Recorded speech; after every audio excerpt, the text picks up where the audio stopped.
Welcome, ladies and gentlemen, to Random Wrestling Talk, episode number 9. I know I haven't done a video for you guys in quite a while for this type of television programming, but basically my own little talk show that I do based on my overall opinion. I guess you could look at it as a podcast in a way. But I'm just going to go ahead and briefly discuss something with you guys today off of this episode. I will be doing probably 2 other episodes for Random Wrestling Talk over this weekend. So if you guys want to catch that, you're more than welcome to, because there is some wrestling rumors I've been looking up online that I've been interested in wanting to bring up to people's attention, give my little spin-off to it, and just give you guys my personal opinion on it. So, in this episode, we're going to talk about AEW. WWE's gotten enough spotlight on this channel to last a lifetime. I've been kind of staying away from AEW information, news, and rumors for a while, so I could focus a little bit more on the WWE main product. Just to give you guys some input on my opinion on the company and how it's been worked. Or just overall news, anything dealing with WWE. Since it's been a while since I've reported on AEW, All Elite Wrestling, I'm going to go ahead and give you guys something today of my own personal take on something I heard on the internet, or read on the internet, I should say. AEW has officially, more than likely, has signed a deal with Ted Turner's sports company with either TBS or TNT. More than likely, it will be supposedly announced as TBS.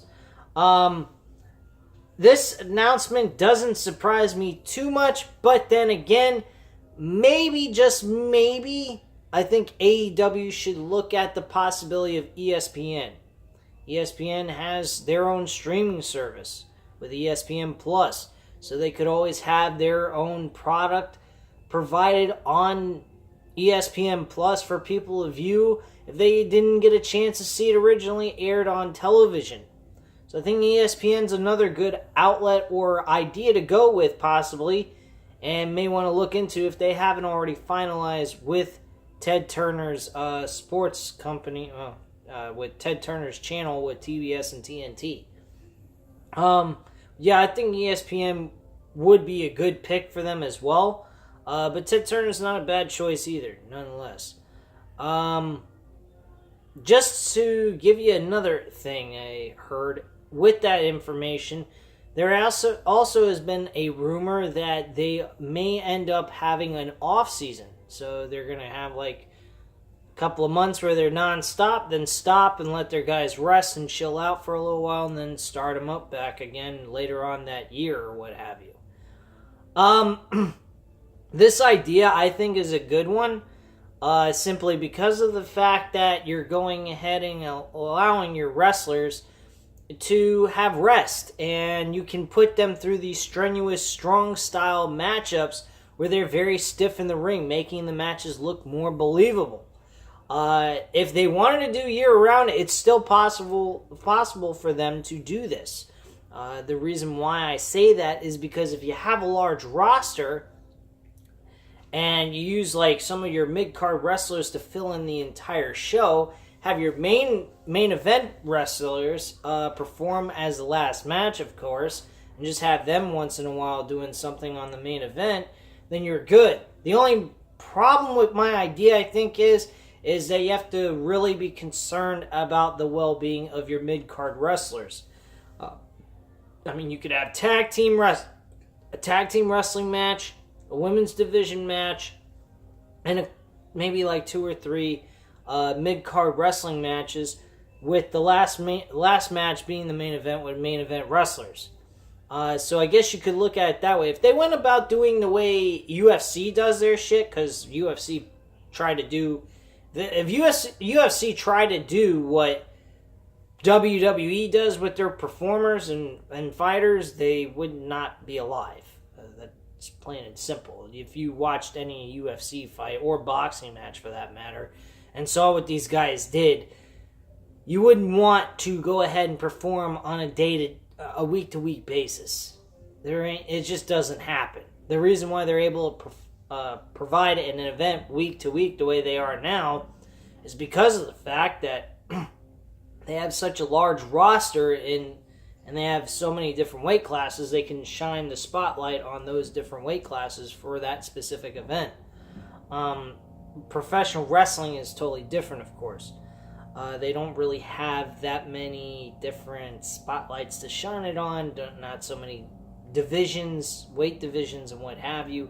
And not to mention their rosters are not as big as like a UFC type roster.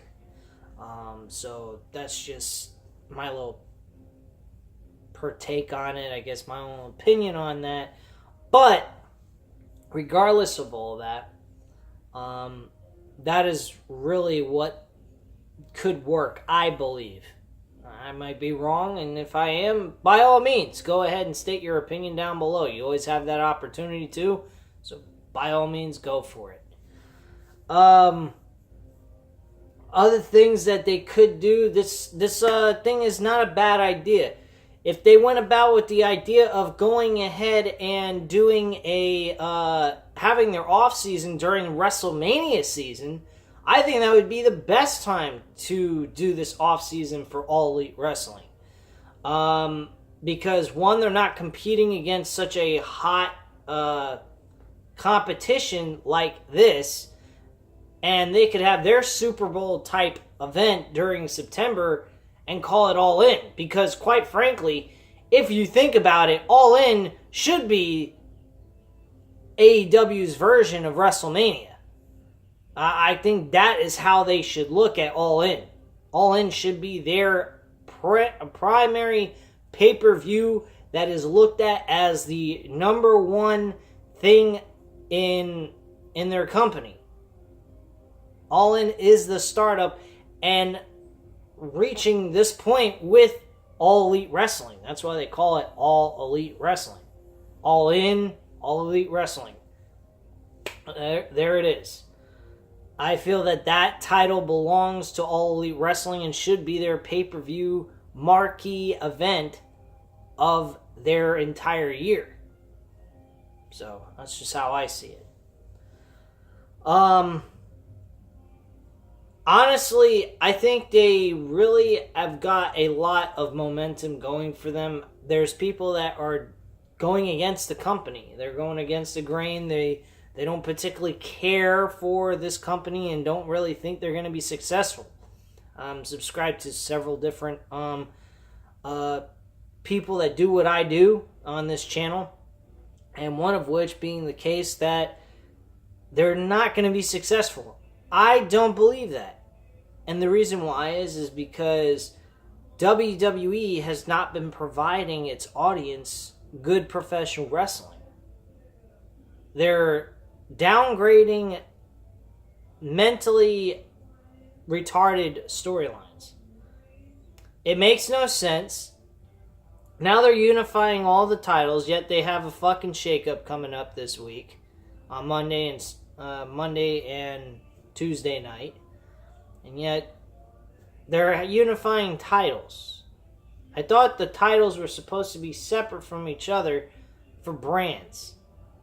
But we're having brand split and a shakeup, but yet we're not really shaking. We're not really having them split from each other. Now we're starting to have them cross over to other fucking brands.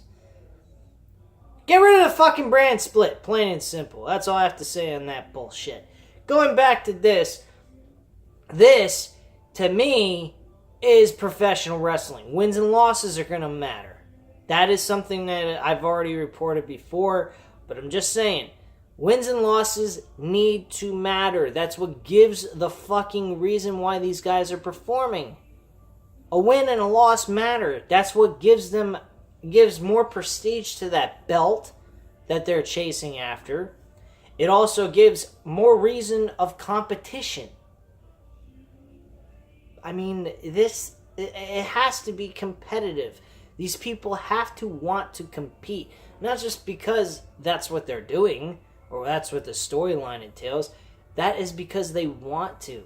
See, when the times when Stone Cold Steve Austin, The Rock, Triple H Fuck, even John Cena, Edge, and Batista, and other guys that performed during the Ruthless Aggression era, they all cared about trying to win the title. If you're not there to become the WWE or World Heavyweight Champion or whatever belt you had on your brand that at the time, and you didn't want to go after that, there was something fucking wrong with you.